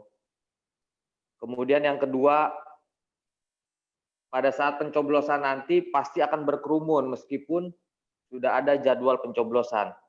Nah, Satgas atau petugas nanti apakah mampu membubarkan atau bagaimana peran Bawaslu saat terjadi kerumunan massa saat pencoblosan? Pertanyaan ini datang dari Sri Agustina Lampung Pos.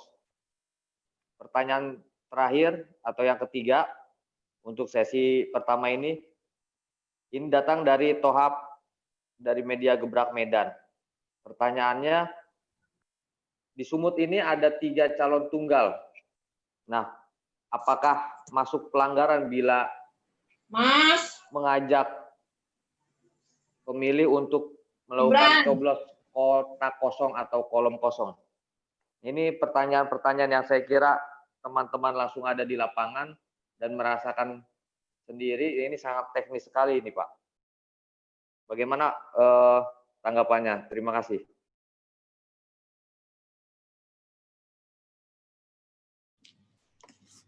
Ke siapa dulu, Pak Zainal? Monggo, Pak Didi boleh, Pak Apip boleh. Dua-duanya ini untuk Pak Didi dan Pak Apip. Mungkin lihat senioritas kali ya. Iya. Nah, nanti yang detail Pak Afif itu hafal tuh pasal-pasalnya gitu. Ini semua ini, Pak. Ya, dari Pak Safrin, apakah ketika media koran ataupun online ya menampilkan tagline pasangan calon itu bermasalah apa enggak? Pertama, ketika itu dilakukan masa kampanye, kan kalau di media itu yang yang jadi perhatian penyelenggara pemilu kan soal ini iklan apa enggak iklan. Kalau itu urusannya redaksi, maka yang dituntut kan soal keseimbangan saja, keadilan, kesetaraan ya. Kalau pasangan calonnya 4 misalnya, terus yang tampil di tagline atau yang diberitakan itu cuma 1 pasangan calon, itu kan nggak fair juga sebagai media. Dan saya kira siapapun bisa mengingatkan itu, menegur. Bahkan kalau ada kawan Dewan Pers yang tahu, pasti akan teriak kencang. Karena di dalam kompetisi di pemilu ini, memang setiap media dituntut untuk fair dalam arti memberi kesempatan yang sama, baik untuk pemasangan iklan maupun pemberitaan. Nah, makanya saya beberapa waktu yang lalu ketemu kawan-kawan di Sumatera Barat, beliau cerita, ini gimana Pak ceritanya, ada pasangan calon yang pengen kami memberitakan terus dengan cara kami diberi kesempatan untuk embedded. Ya. Tetapi pasangan calon yang lain tidak ngasih itu, sehingga kalau kampanye ke daerah kita juga nggak tahu. Kami maunya seimbang. Jadi setiap pasangan calon muncul dengan baik, tetapi hanya 1 pasangan calon yang mengundang kami untuk pergi kemana-mana. Itu kan jadi problem serius buat teman-teman media. Karena pasangan calon yang lain oleh media sebetulnya mau dikasih kesempatan, tetapi ternyata dalam tanda kutip tidak difasilitasi.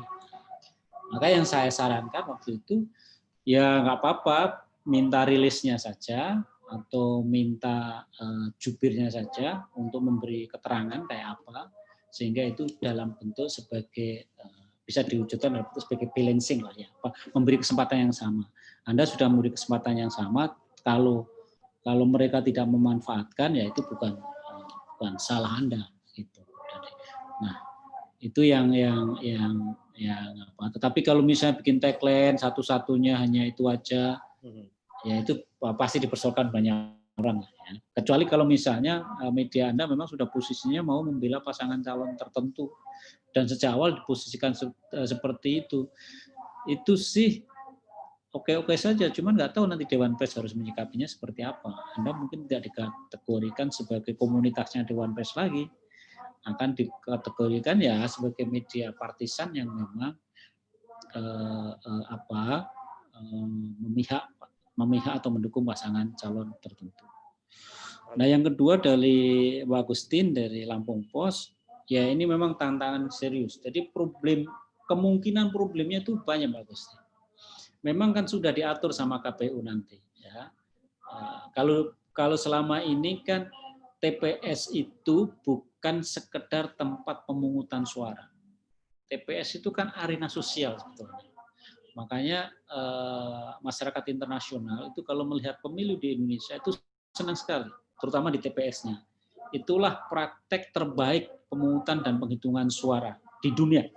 The best practice in the world bahasa mereka. Karena apa? Pemilih bisa asik, bisa bercengkrama, bisa jadi wahana sosial TPS itu, sehingga yang namanya kompetisi di TPS itu nggak ada. Apalagi kan kita tahu banyak penyelenggara petugas TPS yang melakukan macam-macam atraksi kan. Seragam. Itu menyenangkan memang. Itu salah satu yang dikagumi oleh para peninjau internasional, pemantau internasional kepada pemilu di Indonesia, khususnya di hari. Cuman itu kan kontrasnya bisa kita bandingkan dengan Amerika aja yang kemarin hari kemarin masih. Dulu antrinya panjang gitu kan. Dan itu nggak pernah terjadi di kita. Nah, tapi pandemi ini jadi tantangan baru. Karena apa? Kan tidak boleh bergerombol. Nah, makanya KPU bikin rancangan itu nanti akan dibikin per shift ya. Pemilih nomor sekian sampai sekian datang jam sekian sampai sekian. Nah, dengan demikian itu diharapkan untuk menghindari penggerombolan. Cuman kan ini menuntut ketegasan, kesigapan dan keluasan dari petugas. Karena kan bisa jadi kalau misalnya ketat banget, malah nggak datang itu pemilih. Itu kan bisa mengurangi partisipasi pemilih. Apalagi kalau misalnya pemilih mengetahui atau dapat rumor bahwa si A pemilih yang di sana itu positif. Nah, itu kan bisa jadi kabar buruk, orang jadi takut untuk datang ke TPS. Nah, hal kayak gini yang memang harus diantisipasi oleh petugas TPS dan oleh karena itu komunikasi intensif antara terutama KPU kabupaten kota ya dengan petugas-petugas TPS ini harus benar-benar jalan. Sebab kalau tidak, segala kemungkinan bisa terjadi kalau berkerumun melanggar protokol COVID. Bisa terjadi penularan, tetapi kalau misalnya tegas, rigid banget gitu, pemilih juga bisa nggak datang, nggak hadir. Nah, inilah yang petugas dalam hal ini petugas TPS dan juga pengawas lapangan harus betul-betul bisa memanage situasi ini. Jadi ini memang tantangan baru, termasuk teman-teman media juga kalau meliput juga harus benar-benar menjaga protokol COVID kan. Kalau Anda datang ke TPS tidak pakai masker, bisa jadi Anda mau diusir orang kan gitu, kira-kira seperti itu. Ada diteriakin orang. Atau misalnya Bapak Ibu bisa bayangkan di daerah tertentu karena banjir, karena hujan, karena alasan-alasan geografis, APD, alat kesehatan itu, masker, shield, face shield, sarung tangan dan lain-lain tidak datang pada waktunya. Kan mestinya malam sudah harus datang. Ternyata malam itu nggak datang. Besok tidak ada perangkatan itu misalnya. Itu pasti agak susah memaksakan ada pemungutan suara. dan bisa jadi itu batal. Nah, kalau batal, siapa yang harus disalahkan? Siapa yang harus bertanggung jawab? Nah, itu kan ada problem-problem seperti itu yang memang ini di era pandemi ini, karena aturan mainnya tidak kita persiapkan dengan panjang, maka memang dibutuhkan di satu sisi ketegasan, di sisi lain ada keluasan petugas sehingga pemilih tetap merasa nyaman untuk memberikan suara. Saya kira itu yang bisa saya sampaikan soal kampanye kotak kosong. Pak Afif bisa jelaskan nanti karena sebetulnya aturan mainnya ada dan sebetulnya kita sudah punya pengalaman di pilkada sebelumnya. Terima kasih. Oke, makasih Pak. Lanjut Pak Afif.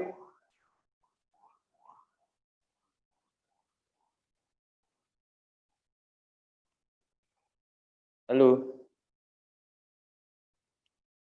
Halo. Halo.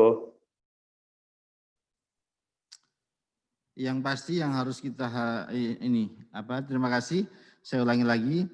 Pertama terkait dengan kreativitas media, ada hal yang harus dipastikan untuk dihindari dalam pemberitaan. Kalau kemudian memuat visi misi, nomor pasangan dan foto secara bersamaan langsung dalam konteks berita yang seperti materi kampanye. Nah, ini jadi persoalan. Kalau iklan itu pasti sudah ada aturannya. Aturan itu dalam arti dia dari space-nya, dari KPU-nya berapa kali dan seterusnya. Apakah di media cetak, apa media penyiaran. Kadang-kadang yang menjadi catatan dan temuan kita itu soal frekuensi ditampilkannya yang berbeda. Misalnya dalam sebuah berita atau iklan ada yang sederhana saja, kita bisa pantau misalnya dalam proses debat-debat yang disiarkan TV misalnya. Itu kadang-kadang satu iklan atau satu pasangan calon itu bisa muncul dalam jeda berapa kali berbeda dengan calon yang lain. Nah, ini butuh pengawasan yang sangat ketat. Nah, dalam konteks ini kami biasanya kerjasama dengan teman-teman di KPI ya. Nah, kemudian kalau sifatnya itu soal keberimbangannya ini yang menjadi persoalan kita kadang-kadang. Saya mau share 2 kasus. Yang pertama di Grobogan, Kabupaten. Ini menarik. Berita 1 halaman penuh, tapi kemudian di bawahnya itu ditulis advertorial. Nah, ketika itu menjadi temuan kita sampaikan tentunya ke jajaran, terutama ke medianya, mereka menganggap ini bukan advertorial. Ya, kita kan nggak bisa menindak sendiri, kita surati Dewan Pers. Nah, bunyi rekomendasi dari Dewan Pers yang disuratkan ke kita, di CC ke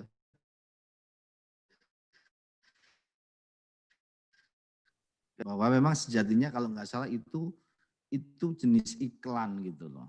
Nah, ini yang gitu. Nah, termasuk juga ada yang katanya itu iklan tapi jadi masuk ke berita. Nah, ini menjadi tantangan yang luar biasa apalagi setelah beberapa orang kuat di media ini punya media, punya partai. Ini persoalan sama-sama kita sebenarnya. Jadi isi pemberitaan itu kadang-kadang ya kalau kasat mata kita lihat untuk partai tertentu akan sangat berbeda dengan partai yang lain. Nah, dalam konteks ini biasanya kami menyuratnya ke Dewan Pers jika yang terjadi adalah di media cetak dari sisi memberi ruang yang sama atau pemberitaannya yang proporsional. Karena kalau kita lihat perkembangannya, tren model orang mengiklan sekarang juga tidak lagi lewat ini iklan atau advertorial, tapi juga masuk dalam berita. Begitu masuk dalam berita, kita sudah susah untuk melacak jalur bagaimana cara menyetopnya kecuali ya ke Dewan Pers. Kemudian terkait dengan situasi TPS pembubaran, saya sudah datang ke 5 kali kegiatan simulasi KPU. Memang tidak mudah Bapak Ibu sekalian. Kami berhitung satu TPS ini satu orang membutuhkan 4 menit untuk menggunakan hak pilih. Jadi kalau dulu sebelum ke TPS kita nggak usah cuci tangan, sekarang harus cuci tangan. Jarak antrian itu 1 meter. Simulasi kemarin menurut saya ideal karena ditaruh di lapangan. Nah, kalau nanti di faktualnya yang akan kita lakukan itu benar-benar dilakukan di TPS yang tidak semuanya luas, ini jadi tantangan. Bagaimana mengantisipasi itu? Misalnya terkait dengan orang yang suhunya 37,3 ke atas, itu nggak boleh lagi masuk ke TPS. Akan ada bilik suara khusus yang disiapkan KPU yang biasanya itu sebelum tempat masuk, pintu masuknya. Jadi orang kalau di termogan itu suhunya 37,3 ke atas, maka dia di bilik suara khusus. Di bilik suara yang disediakan khusus, biasanya ada tutup untuk mengantisipasi hal-hal lain. Nah, bagaimana dengan pelanggaran prokes sekitarnya? Nah, inilah yang saya maksud tadi, yang harus menjadi concern kita semua. Tidak mungkin ini dibebankan hanya di penyelenggara, misalnya teman-teman KPU, pengawas. Dalam beberapa uji coba kita mengajak teman-teman Departemen Kesehatan juga selalu, yaitu kejadian-kejadiannya terus rame ini tantangan kita di TPS nanti. Tapi bahwa protokol di TPS sudah sangat ketat, iya. Kita harus masuk pakai sarung tangan, memilih itu pakai sarung tangan plastik itu. Kemudian tinta sekarang tidak dicelupkan, tapi kita ditetesin kayak dari jarum atau suntik gitu yang plastik gitu, sehingga tidak ada persentuhan antara tangan satu dengan tangan yang lain. Kalaupun menyentuh alat coblosnya itu kita sudah ada semacam sarung tangan plastik yang habis pakai, setelah itu dibuang, terus cuci tangan lagi keluar dari TPS. Nah, tantangan lain yaitu waktu yang kita butuhkan lebih banyak. Kalau waktu kita itu 4 menit, maka hitungan kami kalau jam 7 sampai jam 1 itu ya sekitar 250-an orang saja. Sementara TPS ini kadang kan bisa sampai 800. Nah, setelah ada COVID ini disesuaikan maksimal 500 oleh aturan KPU. Nah, itu situasinya. Nah, bagaimana apakah pembubaran bisa dilakukan? Nah, ini kalau TPS ini kan situasinya kan bukan kampanye lagi. Pasal kampanye sudah tidak bisa dipakai itu. Tapi bahwa pengantisipasian orang kumpul-kumpul ya harus kita pedomani. Orang mantu saja kalau kemeriahannya lebih-lebih dibubarin kayak di Tegal, masa ya di situasi itu kita nggak harus jaga. Makanya saya kira ini menjadi pedoman kita semua. Terkait dengan calon tunggal, terakhir saya mau menyampaikan bahwa inilah yang menjadi kejadian-kejadian yang tak terfikirkan oleh kita semua. Misalnya begini, apa status orang-orang yang mengkampanyekan kotak kosong? Mereka tim kampanye apa tidak? Karena apa? Karena sekarang ini, kalau dulu masih sedikit di pilkada sebelum, sekarang ini 25 titik. Jawa Tengah ada 6, Sumatera Utara tadi ada 3 kalau nggak salah.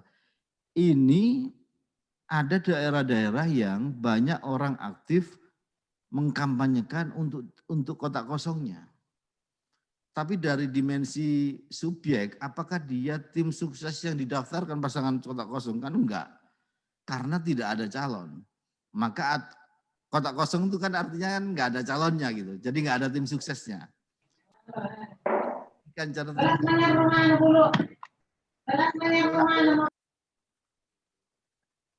KPU itu misalnya mengatur soal sosialisasi mencoblos itu kan yang ada gambarnya.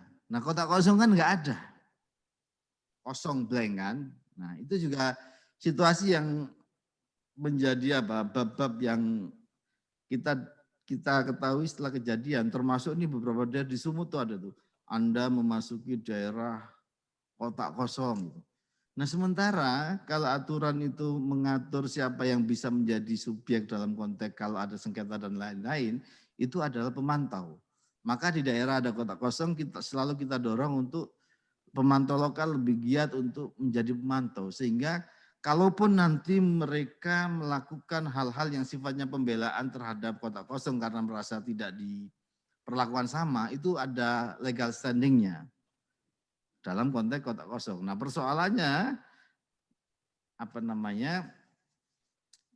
mereka ini juga bukan tim sukses gitu loh. Yang nggak bisa ya lepaslah relawan di dalam di dalam pilkada yang kotak kosong. Nah, di daerah-daerah sekarang ini tidak semua kotak kosong itu tidak punya tim. Bagi penyelenggara juga repot, Pak. Jadi pengalaman kita pilkada-pilkada sebelumnya, terutama di Makassar. Makassar ini kan dulu pemilu pilkada sebelumnya 2018 ada kotak kosong, yang menang kotak kosong. Katanya ini pengalaman pertama dalam pilkada kita kotak kosong yang menang. Kalau untuk pemilu atau pemilihan kepala desa kan udah banyak itu kotak kosong yang menang. Nah ini di pilkada ini baru kemarin Makassar. Saat misalnya kami melihat ada kejanggalan kemudian kami ingatkan jajaran kita ini karena situasi yang paling keras saat itu di penghitungan masing-masing TPS. Itu secara kasat kadang-kadang orang melihat loh kok Bawaslu memihak kotak kosong, kan repot Pak. Padahal sebenarnya prosedur saja yang kita urus, tapi karena calon ini hanya satu, seakan-akan kalau tidak berkesesuaian dengan atau posisi calon, seakan-akan kita memihak lawannya calon. Padahal belum tentu kejadiannya itu demikian. Nah itu sampai kontak fisik di beberapa rekap kemarin di teman-teman Makassar. Saya kira pengalaman yang luar biasa. Dan sekarang ternyata jumlahnya lebih banyak dan banyak lagi yang aktif. Di Wonosobo ada, di salah satu daerah Sumatera ada yang potensinya meriah. Tapi bahwa kalau ada pihak yang mau menjadi punya legal standing ketika mereka menggugat atas nama kotak kosong, undang-undang peraturan mengatur itu harus atau bisa diwakili oleh pemantau pemilu. Pemantau pemilu caranya mendaftar sekarang langsung ke KPU. Nah, baru mereka bisa punya legal standing untuk melakukan gugatan dan lain-lain. Barangkali teman-teman ada yang dalam posisi itu, tentu ini sebuah pilihan yang tidak apa-apa juga gitu. Terima kasih. Mas Zainal. Baik, Pak Apit. Seru sekali nih. Pertanyaannya masih banyak pertanyaan. Saya akan bacakan 3 pertanyaan di Google Form yang dikirimkan panitia. 1 pertanyaan untuk Pak Didik dan 2 untuk Pak Apit. Untuk Pak Didik, ini pertanyaan datang dari Reki Pelealu di media online Tomohon, Sulawesi Utara. Pertanyaannya, apakah pelanggaran kode etik yang dilakukan oleh penyelenggara, yakni KPU atau Bawaslu, ada kadaluarsanya? Kemudian mekanisme pelaporan dan penindakan oleh DKPP-nya seperti apa? Itu untuk Pak Didik. Untuk Pak Apip, 2 pertanyaan. Datang 1 dari Yoyok Sudirman, Medako News. Pertanyaannya, apakah tadi disebutkan bahwa Bawaslu memiliki strategi mengawasi tiap tahapan pilkada. Penjabarannya seperti apa? Kemudian pertanyaan dari Saud Manulang, Media Transparan News di Kota Bekasi. Di pilkada nanti kalau ada media yang fungsinya menyebarkan berita hoax, kebencian, apa sikap Bawaslu dan Kominfo? Nah, ini mungkin hanya untuk Bawaslu di sini ya. Apa sikap Bawaslu mengatasi penyebaran media-media semacam itu? Jadi pertanyaan pertama silakan Pak Didik jawab lebih dulu karena memang ditujukan untuk Pak Didik selaku DKPP. Silakan Pak Didik. Ya, terima kasih Pak Zainal. Sekalian Pak Zainal, nanti setelah ini saya pamit ya, karena sudah ditunggu di ruang sebelah. Untuk Pak Reksi, apakah laporan pelanggaran kode etik ada daluarsanya? Nah, sejauh ini undang-undang tidak mengatur itu. Oleh karena itu, sebetulnya pengadu bisa mengadukan pelanggaran-pelanggaran kode etik yang dilakukan oleh penyelenggara pemilu kapanpun di belakang hari. Kapanpun di belakang hari. Cuman kan kita harus realistis. Kalau yang bersangkutan sudah tidak menjadi penyelenggara lagi, itu kan juga nggak bisa. Gitu. Jadi misalnya 5 tahun yang lalu, 5 tahun yang lalu saya jadi KPU, sekarang tidak. Terus baru dilaporkan sekarang kan agak susah juga. Karena yang bersangkutan sudah bukan penyelenggara lagi. Jadi konsentrasi DKPP adalah mengurusi perilaku orang-orang yang statusnya penyelenggara pemilu. Apakah itu KPU, KPU provinsi, KPU kabupaten kota beserta PPK, bahkan PPS dan TPS, atau Bawaslu, Bawaslu provinsi, Bawaslu kabupaten kota dengan pengawas di lapangan dan bawah dan seterusnya sampai level bawah. Jadi meskipun undang-undang tidak membatasi masa daluarsa untuk dilaporkan, tetapi kalau yang bersangkutan sudah tidak menjadi penyelenggara lagi, itu DKPP juga tidak bisa berbuat banyak. Terus bagaimana mengadukan pelanggaran-pelanggaran yang dilakukan oleh penyelenggara pemilu? Ya sederhana saja, diadukan, karena pengadunya itu bisa pertama pemilih, kedua pasangan calon, ketiga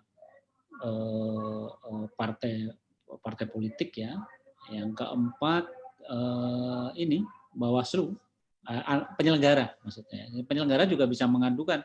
Jadi Bawaslu bisa mengadukan KPU, KPU bisa mengadukan Bawaslu, bahkan anggota yang satu bisa mengadukan anggota yang lain, karena memang kode etik ini kan sifatnya personal, gitu. Tidak ada kaitannya dengan kelembagaan, meskipun tindakan ataupun putusan yang dilakukan oleh penyelenggara itu berpengaruh atau dalam rangka menjalankan tugas-tugas kelembagaan. Nah, kalau DKPP sifatnya terbuka, tidak dipungut biaya, paling gampang ya dibuka website, isi formulir pengaduan, nanti langsung di-send, ketika dikirim, nanti petugas kita akan melakukan klarifikasi. Sejauh mana pengaduan itu memenuhi syarat-syarat minimal kan syarat administrasi. Jelas siapa pengadunya, yang teradu juga jelas, ada pokok-pokok aduannya apa, ada dasar hukumnya enggak untuk mengadu, terus kemudian ada bukti-bukti apa enggak, alat bukti apa enggak. Kalau misalnya yang paling penting kan dokumen dan alat bukti. Kalau enggak ada, ya kita enggak bisa menyidangkan. Tapi kalau ada, insya Allah akan segera diproses. Nah, untuk masa yang sedang sibuk kayak gini memang harus antri, karena petugasnya kan terbatas ya.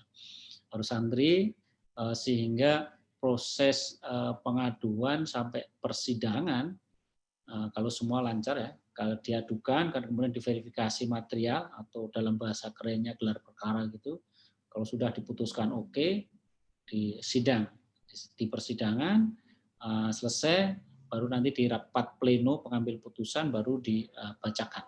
Nah, prosesnya bisa panjang. Kalau normal sih 1 sampai 1,5 bulan bisa selesai. Tetapi karena numpuk banyak pengaduan ya bisa lebih panjang. Tetapi kita sudah ada kerangka waktunya itu. Jadi tidak mungkin kita melampaui kerangka waktu. Jadi antara pengaduan dengan putusan verifikasi material itu ada kerangka waktunya. Jadi kita bekerja dengan kerangka waktu yang sudah kita atur, dan itu dengan gampang bisa dilihat kalau mau detail di websitenya DKPP, bisa di aturan main ataupun pokok-pokok pengaduan bisa dilihat di situ. Termasuk formulirnya kalau mau langsung ya sudah bisa diisi. Begitu Pak Zainal. Baik Pak Didi, sebelum meninggalkan ya. Diskusi kita kali ini, ada pesan dari panitia untuk foto bersama dulu kita. Oh gitu. Ya, foto bersama. Ya, oke. Silakan panitia yang ini. Ya, baik, terima kasih Bapak Zainal. Bagi peserta yang masih mematikan kameranya, mohon ya dibuka dulu kameranya untuk foto bersama. Saya lihat ada 3 slide, jadi saya akan foto satu persatu dulu ya. Dari slide 1, ya.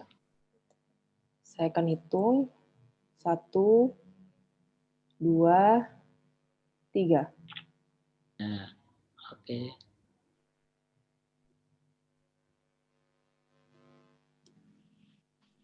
Lalu slide 2, saya akan mulai foto.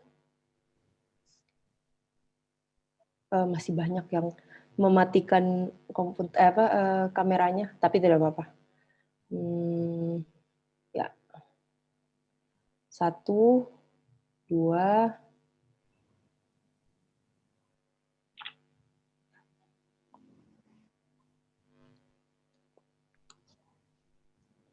Untuk slide terakhir, saya foto dulu. 1, 2, ya sudah. Terima kasih, saya kembalikan ke Bapak Zainal. Baik, terima kasih Mbak. Pak Zainal, saya pamit ya. Ya, makasih sama-sama Pak Didik atas Yes. materinya yang seru ini dalam acara diskusi virtual kelas LPDS. Semoga semua apa yang disampaikan dapat bermanfaat bagi kita semua yang hadir dalam virtual kelas kali ini. Dan Pak Didik, salam dari Pak Hendrayana karena beliau lebih dulu mengikuti BIMTEK. Ayo, makasih. Ya. Assalamualaikum. Salam. Lanjut untuk berikutnya, ada pertanyaan untuk Pak Apip. Masih ada 2 pertanyaan Pak Apip. Yang pertama dari Medako News, strategi yang digunakan oleh Bawaslu untuk mengawasi tiap tahapan pilkada itu seperti apa? Iya. Yang kedua, terkait bila ada media yang sengaja menerbitkan untuk kepentingan penyebaran hoax dan kebencian, itu seperti apa? Lalu ada juga yang pertanyaan nih sekalian yang masih mirip-mirip dan hampir sama. Bagaimana kalau ada yang menerbitkan media cetak khusus kampanye? Jadi ini memang media cetaknya khusus kampanye paslon tertentu dan dalam bentuk formatnya koran atau tabloid. Apakah diperbolehkan media cetak seperti itu? Ini dari Pak Yoyo Sudirman. Kemudian screenshot tangkapan layar dan link berita juga bisakah dijadikan sebagai alat bukti laporan bahwa terjadi kecurangan melalui link berita itu. Kemudian yang terakhir, ada kata adil dan berimbang seperti yang dimaksud dalam PKPU itu. Nah, maksud adil dan berimbang ini teknis pelaksanaannya seperti apa yang adil dan berimbang. Dan terakhir, ini pertanyaan yang disampaikan oleh Pak Johan dari Antara, bahwa seringkali kita melihat banyak paslon-paslon yang secara personal, bahkan secara person, paslonnya itu sudah bekerja sama dengan media tertentu, baik cetak maupun online. Bahkan ada yang sudah menjadi tim sukses, dan ini kondisi ini seperti sudah sangat biasa. Apa tanggapannya Pak Apip? Terima kasih. Baik, Mas Zainal, teman-teman sekalian, terima kasih atas responnya. Sekaligus saya juga harus menyampaikan bahwa sebenarnya Mas Didik sama saya forumnya sama. Jadi habis ini saya harus pamit. Mohon maaf sekali. Pertama terkait dengan strategi pengawasan di setiap tahapan. Nah, di ranah pencegahan, teman-teman sekalian, kita punya yang namanya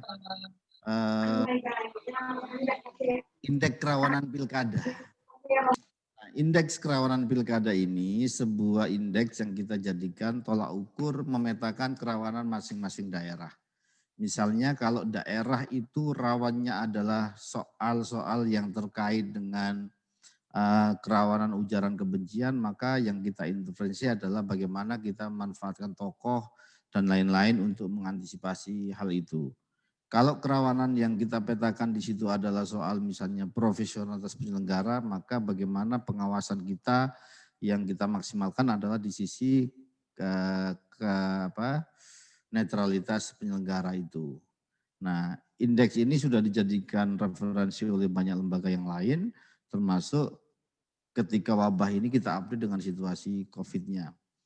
Nah, kerawanan ini artinya apa? Menuju keadilan pemilu yang menjadi tagline kami itu sebenarnya adalah kita pahami sebagai penegakan hukum, itu bagian dari proses menegakkan keadilan.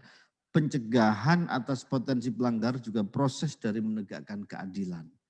Jadi hukum ini kan nggak melihat orang apa dia tahu atau tidak atas satu aturan. Semua harus diperlakukan sama.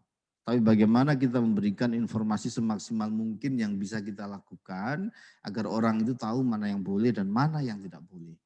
Nah, ini yang kita maksimalkan. Tentu misalnya dalam tahapan kampanye penetapan DPT semuanya berbeda-beda strateginya. Misalnya terkait dengan tahapan DPT kita membuka posko pengaduan orang yang belum terekam sebagai pemilih. Bagaimana cara kemudian dia biasa masuk sebagai pemilih dan seterusnya itu kita lakukan. Kemudian dia pungut hitung nanti apa yang tadi saya sampaikan, misalnya pemetaan agar kita hati-hati kalau ada tim sukses bagi masker. Ya kalau maskernya saja, kalau ada bumbu uang dan seterusnya kan maksudnya politik uang. Nah ini sudah kita petakan potensi-potensi kerawanan yang mungkin terjadi. Jadi sangat tergantung dengan situasi kondisinya. Kalau yang kuat adalah kelompok masyarakat adat, kita ajak masyarakat adat dan seterusnya. Bagaimana dengan Kominfo dan Bawaslu dalam konteks Satgas untuk pengawasan media sosial? Bapak Ibu sekalian, sebenarnya sejak di tahun 2019 Satgas ini sudah ada. KPU, Kominfo dalam konteks ini sebagai pemangku yang ngurusi medsos platform, termasuk Facebook, IG dan seterusnya, dan juga kami di Bawaslu. Tiap hari kami berkoordinasi. Pada sampai Oktober akhir kemarin itu sekitar ada link 50-an link yang kita anggap sudah masuk kategori ujaran kebencian atau kemudian kampanye negatif, kampanye hitam yang kita tidak lanjuti untuk kita rekomendasikan ke Kominfo untuk di take down. Selanjutnya Kominfo akan berkoordinasi dengan platform. Tapi memang situasinya begini, yang saya dengar dari teman-teman Facebook misalnya, men-take down satu ujaran, satu status media sosial, itu tidak bisa teman-teman Facebook Indonesia langsung sendiri. Dia harus menunggu approval atau koordinasi dengan Facebook yang ada di Singapura. Jadi peta jalannya agak panjang, kadang-kadang Bapak Ibu sekalian, begitu sudah di take down, tahapannya sudah berubah. Tahapan kampanye misalnya sudah berganti dan seterusnya. Nah ini, tapi paling tidak pencegahan dan pengawasan ini kita lakukan. Termasuk tadi pertanyaan terakhir terkait dengan link dan juga capturean media bisa menjadi bukti, itu bisa. Termasuk yang kita lakukan kan pengawasan di media cetak, media sosial itu seperti itu. Makanya kami tahu kadang-kadang ada platform atau ada link yang sebenarnya sudah tidak ada tapi sudah tercapture di foto. Nah fotonya ini kemudian disebar, linknya kita buka lagi nggak bisa.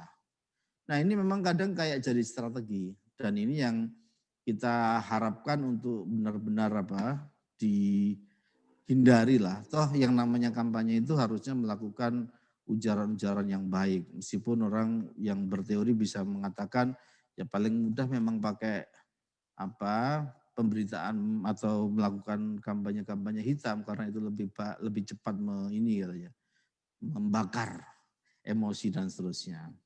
Bagaimana dengan koran tabloid dan seterusnya khusus? Sebenarnya Bapak Ibu sekalian, kalau koran tabloid dalam dimensi yang paling standar kan harus ada surat izin dan seterusnya. Apa ya mungkin yang begitu dapat surat izin? Itu satu. Ya kan? Kedua, kalau sifatnya selebaran, pamflet dan lain-lain itu sudah biasa dilakukan. Yang namanya media kalau itu bentuknya adalah kayak yang tahun 2019 kemarin, itu kan media-media yang malah melakukan ujaran kebencian, dikirim-kirim di masjid dan seterusnya, yang itu malah jelas meresahkan masyarakat. Itu persoalannya. Meskipun kita mencari siapa yang membuat itu susah sekali kemarin, tapi tentu niatannya sudah tidak baik untuk memecah belah dan seterusnya.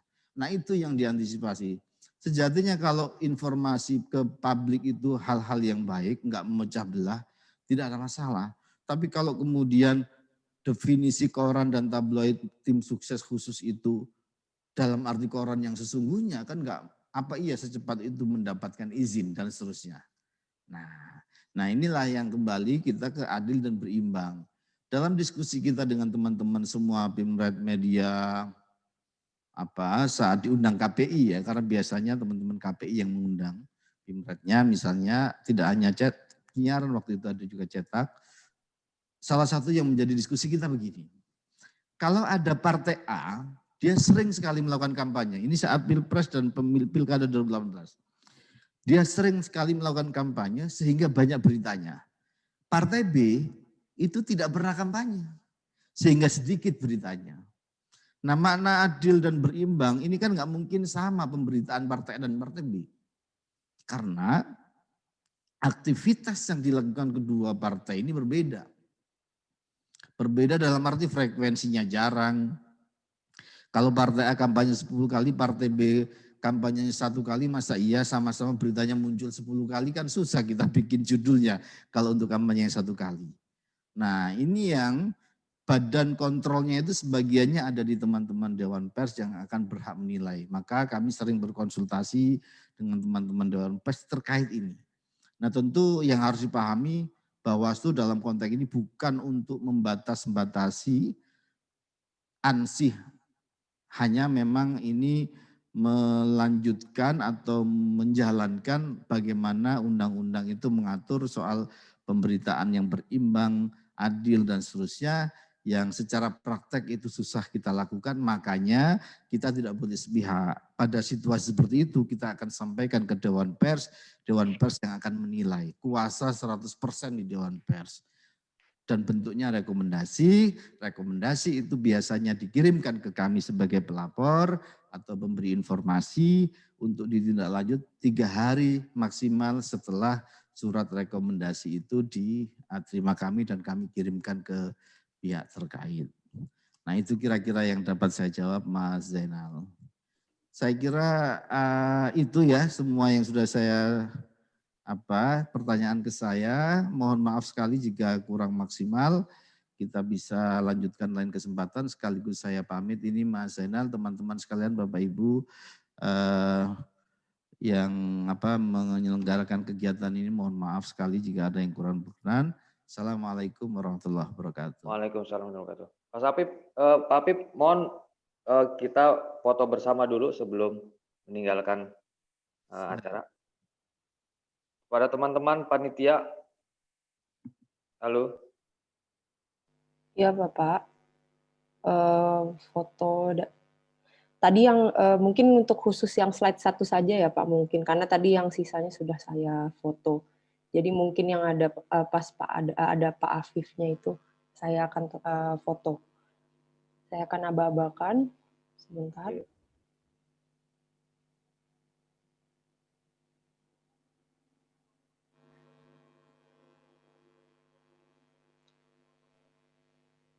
Satu, 2, 3. Ya. Oke, terima kasih Pak Apip semuanya, dan kami ucapkan terima kasih sekali lagi pada Bawaslu, kepada DKPP atas kerjasamanya dalam virtual kelas LPDS seri ke-19 hari ini, dan kawan-kawan peserta serta teman-teman yang lain. Pada tanggal 13 November Jumat yang akan datang, LPDS juga akan kembali hadir virtual kelas LPDS seri ke-20 untuk tema pengembangan bahasa Indonesia melalui media massa. Akan hadir sebagai pembicara dari Pusat Bahasa Indonesia, yaitu Bapak Ivan Lenin. Baik, kiranya berakhir sudah acara kita pada sore hari ini. Terima kasih semua atas partisipasinya, atas kehadirannya, dan pada panitia, pada semua yang telah menyukseskan kegiatan ini. Pada pembicara kami juga mengucapkan terima kasih. Sampai jumpa pekan depan. Terima kasih. Assalamualaikum warahmatullahi wabarakatuh. Waalaikumsalam warahmatullahi wabarakatuh. Terima kasih. Terima kasih. Terima kasih semua. Terima kasih semua. Terima kasih Bapak Ibu. Terima kasih. Terima kasih Mas Zainal. Terima kasih semua. Terima kasih Mas Roni. Terima kasih Bude. Bang Lai semua, Kang Hendra, Pak Zainal, mantap. Ya. Pak Zainal, sesi silaturahmi. Ya Pak. Sesi silaturahmi dulu nih. Oh iya masih silaturahmi. Yang mau silaturahmi silakan. Ya. Kayaknya Ivan Lanin bukan dari Pusat Bahasa deh Mas Zainal. Oh, dari mana itu? Ya memang pemerhati bahasa ya harinya. Oh, saya dari yang Pusat Bahasa belum ada namanya kayaknya. Belum ada namanya deh, Pak. Oh, oke. Teman-teman daerah itu yang mau nyapa. Pemerhati bahasa, iya saya. Oh iya Bu, oh iya. Kalau ada masalah di lapangan tuh tanya ke Bung Ari. Ya. Untuk 20 ini bagus sekali temanya soal bahasa soalnya. Hari ini juga oke.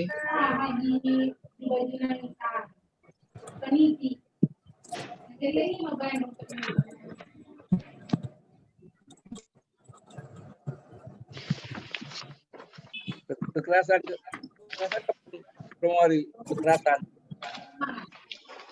Kekerasan Terima kapan kasih tuh? Pak Pramdudi. Perlindungan kekerasan. Ya, sampai untuk jumpa. teman-teman. Ya Pak. Perlindungan teman-teman yang terhadap kekerasan di lapangan.